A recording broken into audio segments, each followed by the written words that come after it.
I'd like to introduce Milton.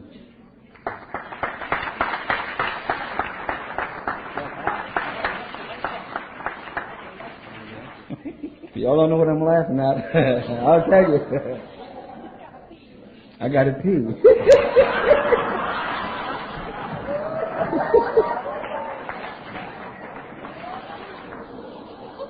I'm going to clue to something else. If got in up here, we're all in trouble. Good morning. My name is Milton, Maryland. I'm a grateful alcoholic. And I'd like to congratulate you on your 41st rally here.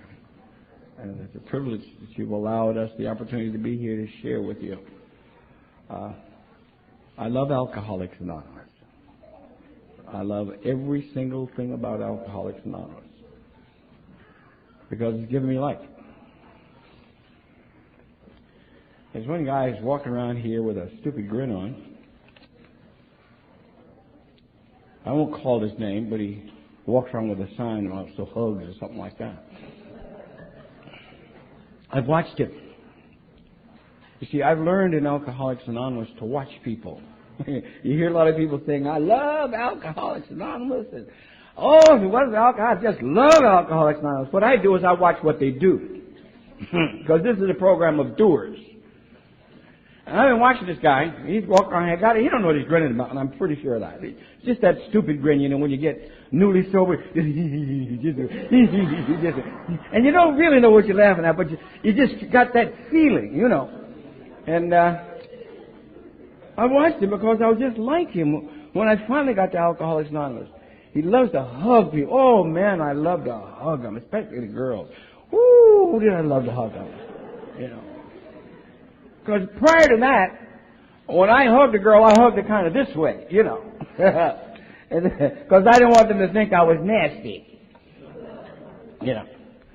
But in Alcoholics Anonymous, some girls said, no, don't hug me like that. Don't hug me. And I learned how to hug them. Now, that to me was a fringe benefit of Alcoholics Anonymous. Because I didn't know I was huggable. I didn't know I was huggable. The other thing they used to do is say, oh, Milton, you sure got a cute tush. And I'd look around for it. I've never seen it, but you know. But if you have a jaded mind like mine, you think something else. You think, oh yeah, this one's ready. That's what you think. Some of the guys won't talk about it. I talk about everything about me. I've learned to do that in Alcoholics Anonymous. I was told by my sponsor that I could pick my nose and flick them if I wanted to, and somebody would understand it. So I've learned in Alcoholics Anonymous to totally undress as much of me as I can, because I don't want to have a wall between me and you. Because I'll die of terminal uniqueness if I don't tear this wall down. And I got started in Alcoholics Anonymous. It did not matter. I came to Alcoholics Anonymous because if I knew beyond any shadow of a doubt, for some reason, that if I stayed where I was at the time, 1 second longer, I remember the thought. If you stay here 1 second longer, you'll die. And I came back to Alcoholics Anonymous because I didn't want to die. I have found out for me that this program is about living and dying. It's not about having fine homes or having wonderful relationships with other people. It's not about any of marriages. It's not about anything like that. I've found out it's about living and dying. And Lord knows if you don't want to die, you're in the place so that you can learn how to live. And I'm grateful for that. I like to get stuff out of the way because, as I said, I don't like to have things stand between me and you. I have just recently got a shock in my life. I'm trying to get what do they call that kind of citizenship, not citizenship, landed immigrant status here. And you right away, and they want your police record and all stuff like that. And they wrote back to me recently and said they wanted a little more. They wanted an FBI report. Now, I was told back in 1967 that a charge against me back many, many years ago, 40 years ago, the records had been sealed. Wrong. Wrong. It popped up here again. My past popped up again. And there's this big embezzlement charge sitting up there. And this embezzlement charge has a history to it. The history of that embezzlement charge was the first time I got to know a little bit about Alcoholics Anonymous. Because the judge said that I'm going to suspend your sentence, put you on a year probation if you go to see these friends of mine who are members of Alcoholics Anonymous. I won't let this appear as a record, and thus I went to Alcoholics Anonymous. I thought this was in the year 1948. They say it was the embezzlement charge was in 1951, and so I'm not going to argue with that. But that's when I first got introduced to Alcoholics Anonymous, and I want to tell you something. I did not believe I was an alcoholic. And there's no doubt in my mind today, there's somebody sitting in this room, no matter what the evidence is, you don't think you're an alcoholic. I know all about that. I know all about that. Because by that time, I had been arrested at least 20 other times. I had been in 4 nut wards.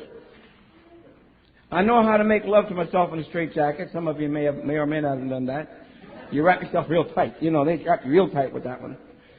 I had already lost a wife and 2 children, and I did not think I was an alcoholic. Now, God, in His infinite wisdom, had just got my attention just for a second. He introduced me to Alcoholics Anonymous. And I bumped around in those meetings because I knew the probation officer would put me in jail if I didn't report. And as soon as I got an opportunity, I went into show business because that's what I thought would be the answer to my life. I just knew if I could get in show business, that would be the answer to my life. Anything that's good that's happened to me has been a direct result of Alcoholics Anonymous. A member of Alcoholics Anonymous put me on a TV show back in New York. And I stayed with him for a little while, and his fan mail got better. And he told me about it. He was glad to have me there, so I quit it. Just to show him how much he really needed me. Now, see, the truth of that is that I knew I wasn't worthy of it anyway. You see, I come from one of those Bible Belt homes where Jesus watched you all the time. He had his binoculars and just watched him peep around. That's my little sucker down there. Let me get him. I just knew he was going to get me. I knew that. You talk about going to hell, I knew I was going to hell anyway. What's the point in being good when you know you're going to hell? Yeah. I can imagine myself, if any of you know anything biblically about the 3 Hebrew children in the fiery furnace. I knew there was going to be a 4th one. Shadrach, Meshach, and Abednego, and Milton. I knew that. So there was no point in being good. So I had to find some way to keep God from getting me. And so I quit. I got another big break going on at another big nationwide TV show. Some of you may know it. It may date some of you, but that's all right. I'm dated. It's okay. A show called Show of Shows. It's one of the biggest shows I had going. And I tell you this because my father, I choose to call him God. You see, I believe I'm the son of a rich father. There's nothing too good for his child. So he gave me the best. And I know today why he gave me the best was because he was just simply trying to get my attention. And I went on this show, and I worked a while on this show, and the guy's wife walked up to me and said, "Milton, you're upstaging my husband." So I quit them too. In fact, got drunk at him. And God opened the door and gave me another big break. And I worked with this group called the Dominoes, Billy Ward and the Dominoes. And we toured all over the country. And I'll tell you this story because if you're new or if you're old, those old men back in AA many years ago said to me a couple of 2-3 things. I always like to share them. They said to me, "Milton, they don't make black and white whiskey because it all gets you drunk." You see, because they knew the mind of an alcoholic. They knew my mind, that I might say, well, if you're black like I am, white man got his foot on your neck, you're not going to get anywhere in life. What else is there left for you to do? But get some old menial job, Learn how to say yes and no, sir, boss. They knew I might say something like that. And so they tried to cut the ground out from under me to keep me from dying. And if you're new here, we will cut the ground out from under you so that you can stay. And they said something else to me. They said, "Milton, the people in Alcoholics Anonymous have to love you. Or the resentment might get them drunk. I like that. I really like that one. Now, I liked it today, but in those days, I don't know if you're like I am. You know when the bed spins around, get half loaded, the bed spinning round and round and round and just going round and it never stops. And we say, oh, God, please stop this bed. I'll do anything. You make all those great promises. Strange thing about Alcoholics and Alcoholics Anonymous, we get to terms like God and we act like we're so strange to the Word. Drunks are the prayingest folks I know. Pray all the time. Please get me off this. I'll never do it again. And you make I'll go to church the rest of my life. Those are some of the promises. Then you say, oh, better yet, just send me one somebody to love me just like I am. That's the cry of every alcoholic. Just to love me like I am. And here this man, John, was saying to me, Milton, here's a whole room full of people that love you just like you are. And I could not see that. How could anybody love a person like me? How could anybody love a guy that ran away from his wife time and time again? How can anybody love a person that took the money and the bread out of his kid's mouth? How can anybody love somebody that wasn't there for them even when they were born? How could somebody love a human being like me? How could somebody love a human being like me that was skinny and scrawny? That was a wimp? How could anybody love anybody like me? How could anybody love a human being that got corns all over his feet and who was ashamed of himself? How could anybody love a human being who was ashamed of his own mother and father?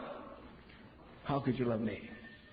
But John said, here's a whole room full of people that have to love you. And I couldn't hear that.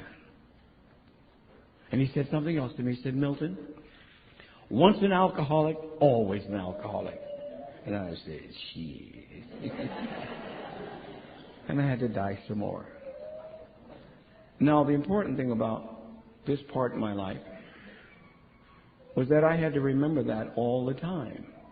So when I went with this group, the Dominoes, I told these people about my drinking. Now, I didn't tell them about the jails. Now, I do a lot of dumb things. I'm not stupid. I didn't tell them about all the stuff I did. I told them that my then wife didn't understand me, And if I could just get rid of her, I'd be all right. I didn't tell them about the jails and me running away from home I didn't tell them about that. And I told them if that could happen in my life, I wouldn't have to drink again. And I'm standing here to tell you that for 12 years I didn't drink. But I want to tell you also that it was the most 12 miserable years of my life. The most miserable. Because when you can't put your track shoes on and run, it hurts. You see, I don't know.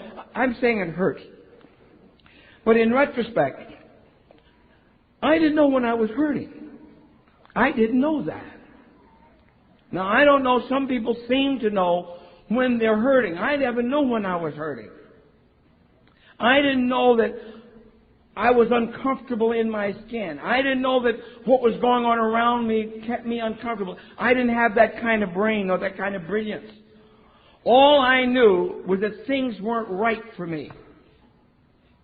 And when I took a drink, everything seemed to get okay. Because I didn't know that okayness was relieving the pain. I didn't know I was suffering the pain of life. I didn't know that. I came to Alcoholics Anonymous not even knowing when I was in pain. Now, some people get here knowing that. I didn't know that. All I knew is when I drank, things were different. So for 12 of those years, I didn't drink, so I was left to live with that thing, that feeling. I remember some of those feelings because I wasn't drinking then. That if anybody knew me, they'd run the other way. If a girl really knew that I was a wimp, she'd have nothing to do with me. Because you can't walk up to a girl and say, honey, would you like to go out with a wimp? You can't do that. You can't walk up to another guy and say, hey, look, dude, I feel less than you. But these are the feelings I had. I didn't want to tell another man I feel less than him. He would say automatically, well, man, you need to get your stuff together. And I had been doing that all my life. You hear, and I'm going to use the term, you hear people in Alcoholics Anonymous say, well, I'm trying to get my shit together. Well, I would get it together, and my getting it together always took me to jail. So it's not about getting it together at all. If you're new here, if you think it's about getting it together, I suggest that you've already done that. That's why you're here. It's real simple. There's nowhere in the book it tells me I got to get it together. They tell me God could and would have saw it. So I'm out of that getting it together business. Now, for 12 years, I lived miserably, afraid, frightened, feeling totally inadequate. Guys would have girlfriends, and I was too afraid to go out with girls. I was too afraid that I couldn't do what girls wanted you to do to them. I was afraid of that. I felt like a misfit most of the time. And then all at once, I got the courage to ask a girl to go out. And she went out with me, and we had a wonderful time. And I got ready to marry because, I'm of the old school. If they go to bed with you, you're supposed to marry. That's what you guys know what I'm talking about. Because mamas tell us that, if you mess with a girl, son, you got to marry him. And we live that way, and we live with the guilt of that. It never occurs to us they're there because they want to be there. That doesn't, that never occurs to us. But mama said, that's what you do, you're going to get. The Lord's watching you. And so I met this girl. And because we did what human beings do, my mind said, you got to marry her. Now what we found out that she was a streetwalker on Western Avenue in Los Angeles. and for me to marry her would have been the first interracial marriage in the state of Nevada. So that didn't come off. But God knew how to get my attention. Sometime later, He had us up here in Vancouver, Canada. I saw my wife for the first time. She was just a young thing. With a bunch of other girls, But the next time I saw her was in Portland, Oregon. I was on there working in Portland, Oregon. She walked in the door. She'd come to pick up her girlfriends. And I know beyond any shadow of a doubt, it was God's voice to me. God said to me, and I know it was God, that's the girl you marry. And it was like I just went crazy. You know, you get that way, and that was the right girl. I was that way, and they had to hold me down. It was right. I don't know, it was right. God had got my attention again, And we did some wild letter writing, that kind of. I was like a flowery, fibrous mouth fart. That's what I was, And I wrote her these great flowery letters. She still has them.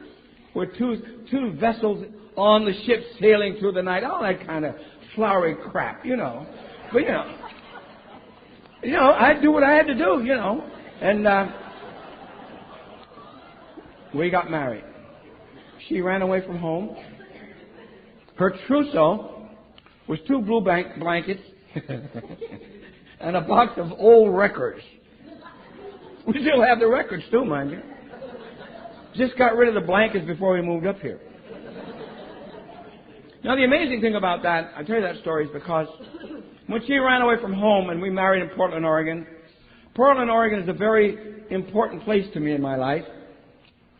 I met her really in Portland, Oregon. We got married in Portland, Oregon. And just a few weeks ago, I was able to make amends to her father.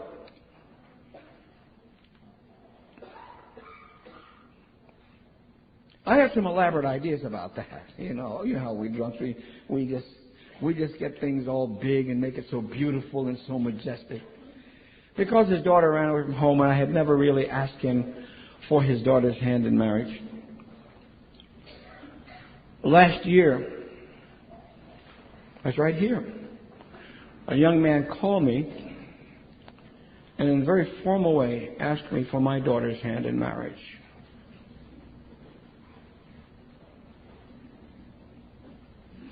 Something I wasn't capable of doing with Ruby's dad.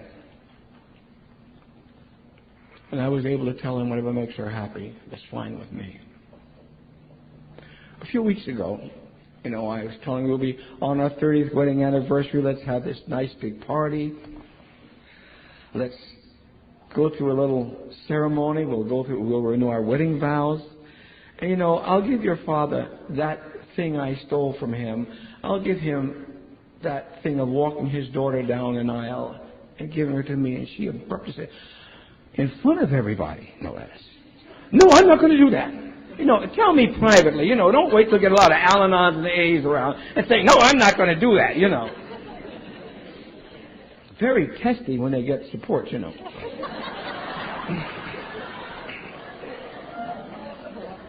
And I've learned in Alcoholics Anonymous, when she says, no, I don't want to do that, I have to look and say, no, she don't want to do that. That's all my business. And so a few weeks ago, I was driving him down to a doctor. And I've always learned in Alcoholics Anonymous, you can't make amends all the time. But I've learned you have to be willing to when the time comes. And God presented me the time. And it didn't matter what he said. Didn't matter how he took it. I didn't care. Because I had the opportunity to make a 30-year amends almost. The time was right, and I said to him, I'm sorry that we got married the way we got married, that I stole the right from you of walking your daughter down the aisle. And I told him how blessed I would be to be able to walk my daughter down the aisle, and I know how you must have felt. And I know that's something.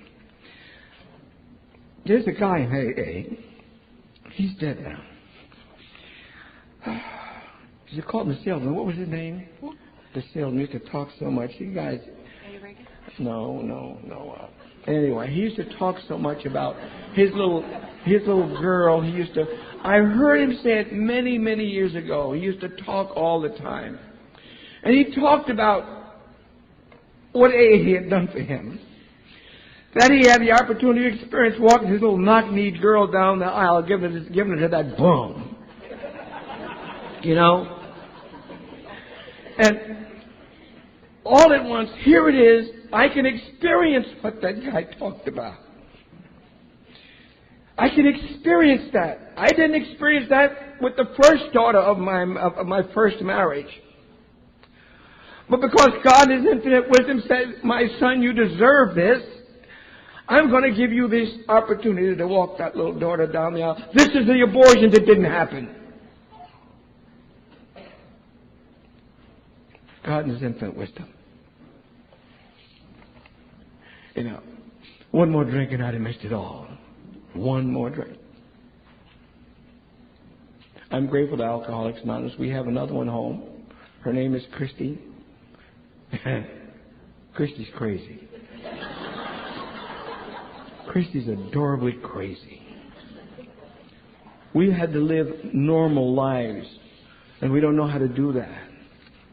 We've had to learn how to live together. You see, I have found out in Alcoholics Anonymous that I am encased in a lot of old ideas, old ones. And they're the old ideas that come from a long, long way back. And I've had to learn to recognize those old ideas. Not to be able to change them, but to accept them as old ideas so I can have a choice.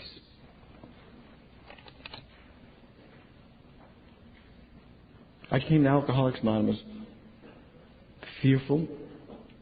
I didn't know I was fearful. I came to Alcoholics Anonymous guilty.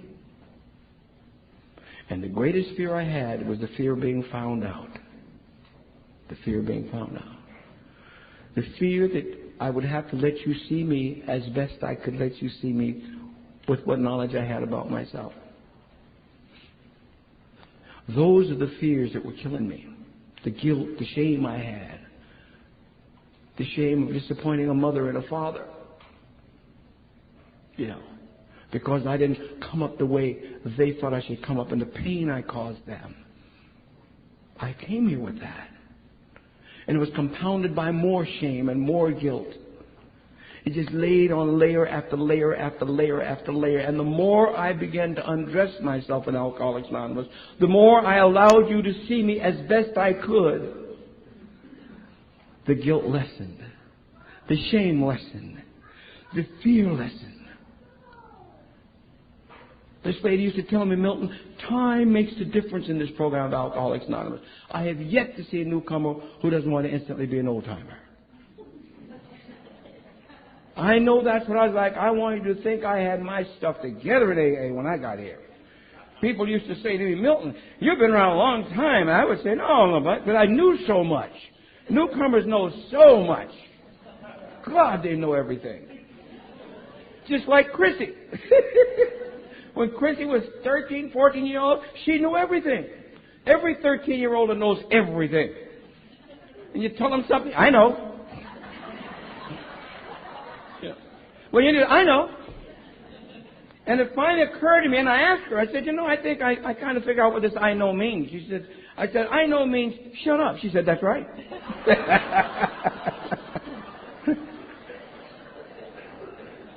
But you see, because of Alcoholics Anonymous, I have 2 daughters I love implicitly, don't want nothing from them. All I want to do is give me. I don't know what they should or shouldn't do. I don't know what any member of Alcoholics Anonymous should or shouldn't do. I am told in Alcoholics Anonymous, my responsibility to my fellow man is to share my experience, my strength, and my hope. I don't know what you got to do. I don't care what you got to do. All I want to say is just don't drink. I was telling somebody the other day, there's a guy, and I learned a lot in Alcoholics. There's a guy who said, Milton, I want you to help me. I don't know how to sponsor people. I don't. Some people do. I don't. But what I have learned in Alcoholics Anonymous is try to be the best friend I know how to be. And not waste my time judging. Because judging is a total waste of time. And this guy would say to me, Milton, I got so and so and so. I say, well, just don't drink. And he'd come to me time and time again, and the only thing I could say to him was, just don't drink. 2 years I told this man, just don't drink. He's sober almost 14 years. The name of the game is you don't drink. That's the name of the game.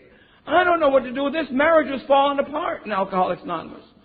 And I went to my sponsor and told him about this marriage getting ready to fall apart. You know how it is when you get sober. And your wife starts talking back.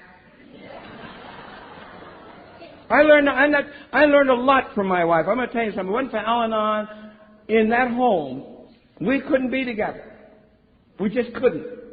Because one thing I found out in AA is I stay sober, I must change, and I grow in spite of me. And if they don't have something going for them, they stay where they are. And the gap widens and it widens and it widens. And pretty soon, if you're an alcoholic like me, you walk around saying, well, who needs this crap? I'm sober. I'm going to meetings. I'm bringing money home. I'm doing the things sober fathers do. And she's talking about yesterday. Who needs it? And I went to my sponsor. I said, Don, we're having trouble in this marriage. And he looked at me and said, Milton, I'm going to tell you something. The last person in the world you should go to about a marriage is another alcoholic. Because we don't have great track records. He said, look at me, I've been married 4 times. But what Don did, he sent us to someone that could help us. Teach us how to fight because we didn't know how to fight. Because that's a part of life. Slowly I began to know I wouldn't marry anybody like me. That's why she's different. I couldn't stand another me. And we learned how to kind of communicate and talk with each other about feelings. I learned from her. Because she would put me on one side of the bed and she on the other side of the bed. And say, I got something I want to tell you. And she would say, you don't have to change. You don't have to do anything about it. All I want you to do is just listen. Just listen to me. And don't say a word. Please don't say anything. Just listen. And I'll tell you something. See, alcoholics know everything. The hardest thing I had to do was to listen. And I listened.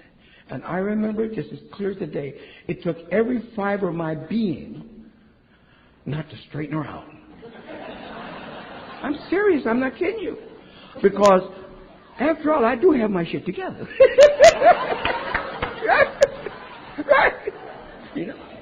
And I remember that. And shortly thereafter, I heard an ex-priest, his name is John, said that anyone was talks, he said, all I pray for is God to help me to be a better listener, because the healing comes in the listening. I said, yeah, the healing comes in the listening. And so today, I'm healing a little more because you're listening. It's that simple. Because I don't know what you got to do. All I want somebody is, please, for heaven's sake, listen to me. Listen to what's going on inside. I don't know what it is. I don't know what to do about it. And this feeling is so strange to me. I don't know what to do. I want to tell you this is how I feel. And I keep telling you how I feel. And then those magnificent strands of music that come, you look at me and say, yeah, well, me too. That's the music of Alcoholics Anonymous. Me too. I'm not different. You're not alone. You're not different. Only because you listen. So that's what I try to do. I try to listen to people and share then my experience, strength, and hope, and let them make the choice. I don't know what they got to do. All I know is you just don't drink. No matter what, you don't drink. And this stuff about your ass falling off, it will not fall off if you've given it to God. It's His, it's not yours. My relationship today is not with Ruby. It is not with you. My relationship is with me and God. Because I came to Alcoholics Anonymous trying to have a relationship with everybody around me. I tried to the best of my ability, and it kept me drunk. It kept me stumbling around in darkness. It kept me feeling less than, and that I needed more of whatever I needed.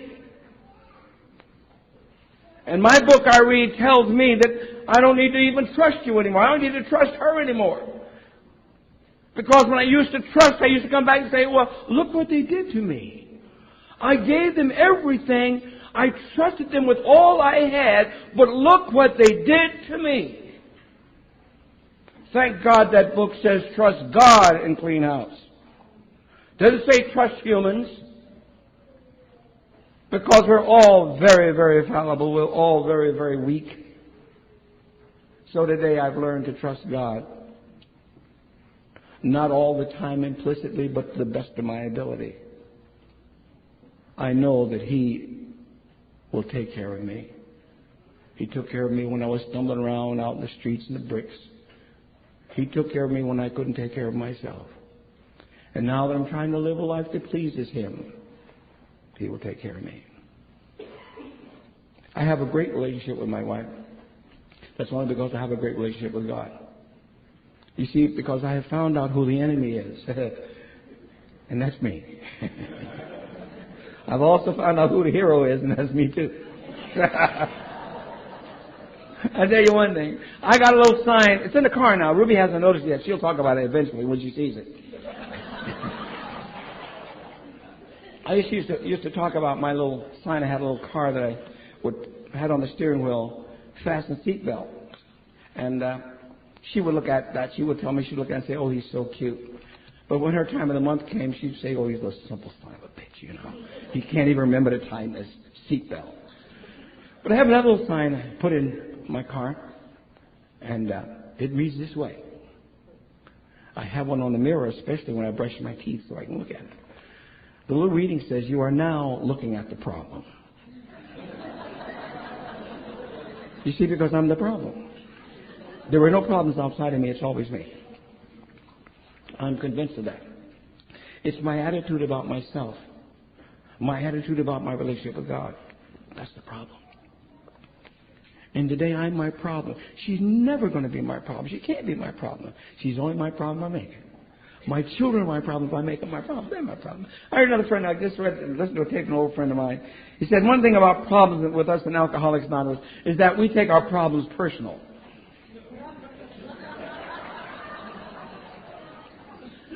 He said, if you think about it, Jesus Christ had problems. So problems are a way of life. Problems are a way of life. If I don't take them personal, I'll be all right. You know, it's like a pile of crap. I use little pictures. If you take a pile of, better yet, I'll use another word, poop. Okay. If you leave it in the ground, eventually dissolves and disintegrates and goes into the ground. And from that comes a blade of grass. Beautiful blade of grass. Now the trick is if you stick a stick in it and stir it up, it stinks. So one thing of our problems, if you don't want to stink, don't stir it.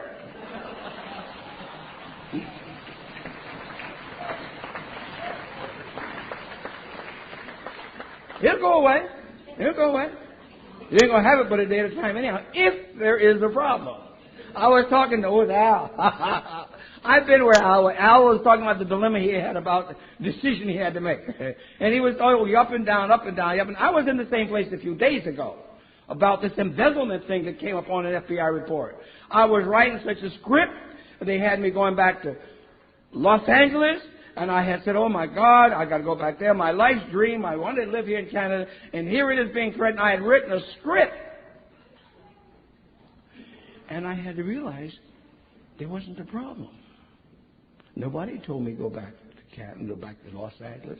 Nobody said they're going to put me in jail. But I had written all that stuff down here. The most dangerous thing I got is this. This head of mine, I got a guy that says, I'm going to say it the way, he says this, and I believe it because it was one of the most intelligent things I've heard in Alcoholics Anonymous. And he said, this guy named Tony, he said, Milton, I figured things out. He's done a couple of years so, but these newer people will tell you a lot of stuff if you listen. You know. He said, Milton, I figured out. I said, what is it, Tony? He said, I'm convinced that my head has a contract on my ass.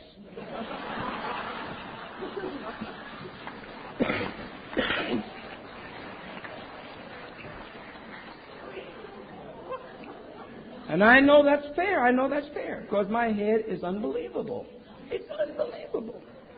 But somehow or other today, it's like an old movie. It's like a movie. If you know anything about the movie business, there's these little, a lot of movie has a little scene. Arm moves here, arm moves that. Each little shot has its scene, you know. And I watched the scenes today that go on up here. Sometimes the Supreme Court meets and you see them talking back and forth. Of course, they have this big meeting. The Supreme Court just goes on. And sometimes they get mad and they argue and you just, it's just going on. It's going on and on and on. And because of Alcoholics Anonymous, I learned to watch it. I said, I don't have to do anything it says. I used to think I had to do whatever this genius mind says. I have a genius type mind. It's not a genius mind. I got the kind of mind that makes puking make sense. You know, I make going to jails make sense. That's what this kind of head up here does to me.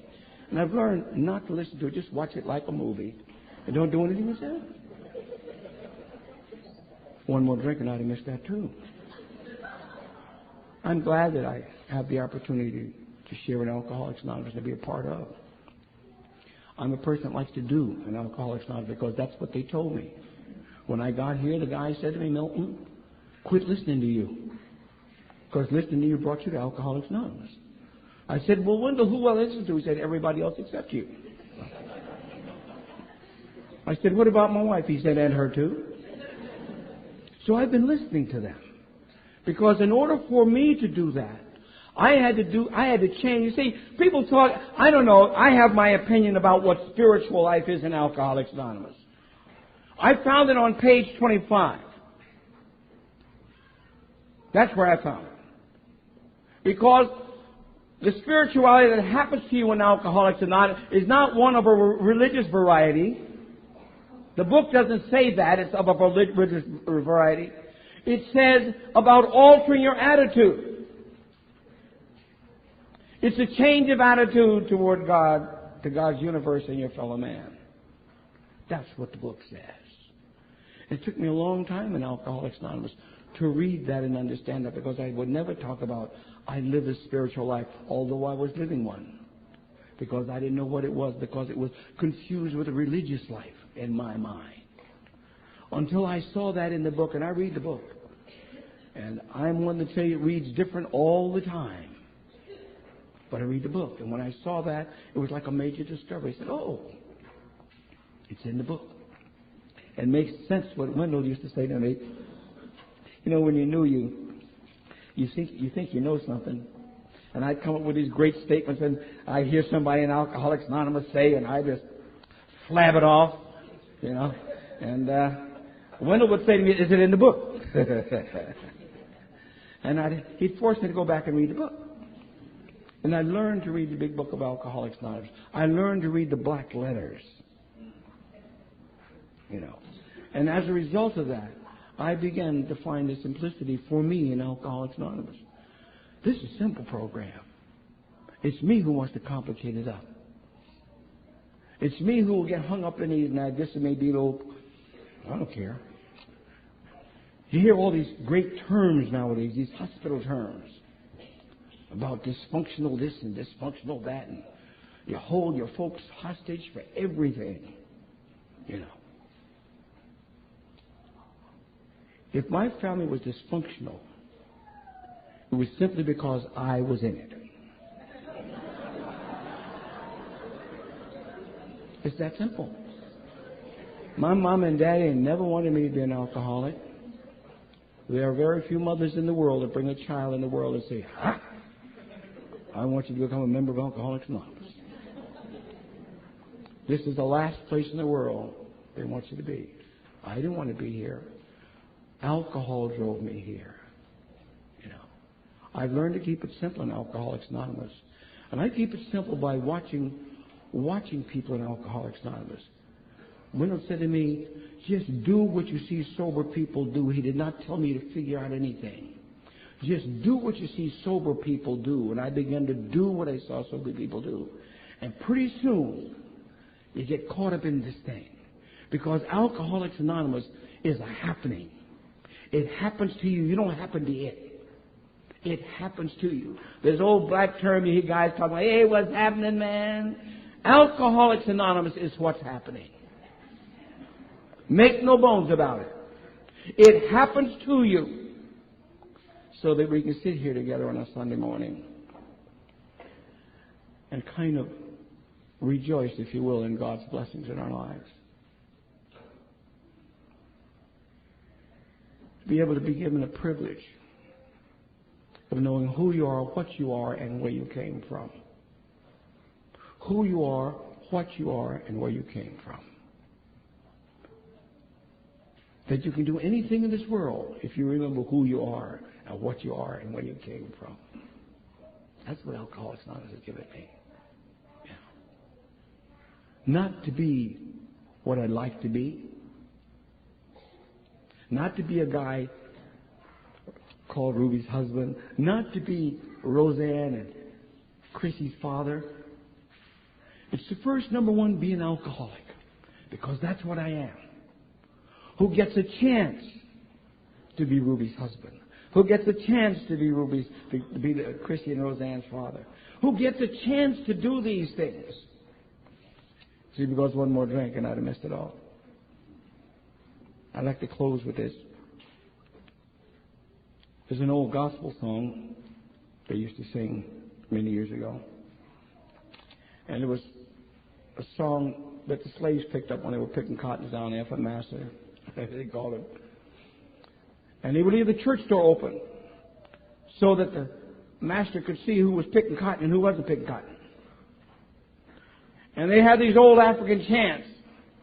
And they'd hear little excerpts from the Bible out there. And they would pick up a word here and put it to some of the chant here. And put, that's how some of the spirituals were born. And one of the spirituals, the words went like this. "Oh freedom, oh freedom. Oh, freedom over me, my Lord. And before I'd be a slave, I'll be buried in my grave and go home to my Lord and be free." You see, because slaves knew all about slavery. And before they would spend another day in slavery, they'd rather be dead and buried in their graves. So they'd go home to their Lord and be free. Because where God is, freedom is. Martin Luther King ended one of his many statements like this. He said, "Free at last, free at last. Thank God Almighty, I'm free at last." Thank you.